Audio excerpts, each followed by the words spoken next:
Honorable Dr. Mika'ilu Barau ɗan baiwa kai muke jira a Zamfara ta yamma. Dr. Mika'ilu Barau ɗan baiwa. Mutanen mazaɓar Basira, mutanen Maradu, mutanen Talatan Mafara, mutanen Bukuyu, mutanen Anka, mutanen Gumi suka ce dan Allah, ka ƙaunaci Allah, ka fito musu takarar sanata a shekarar 2027 domin me kai suke da buragi. Kai suke so mutanen Bakura da mutanen Talatan Mafara, mutanen Bukuyu da mutanen Anka, mutanen Gumi da mutanen Maradu suka ce kai da ansa su insha Allahu. Dr. Mika'ilu Barau ɗan baiwa. Dr. Mika'ilu Barau ɗan baiwa a Zamfara ta yamma kana ba da gudunmuwa musamman a ɓangaren mu mata.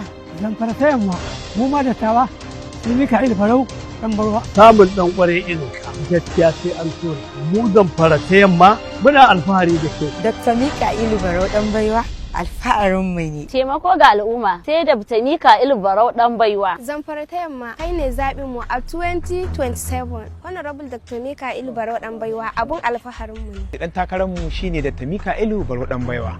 Da haka kamar yadda nake gaya muku ingancin ilimi da kuma abubuwa na ci gaban matasa a wannan yanki na mai albarka idan Dr. Mika'ilu ya zan sanata. Kai ne sanatan namu na gobe. Idan muka same ka mu Zamfara ta yamma mun yi sa'a. Kun ji sakon Nura arewa fim mafara.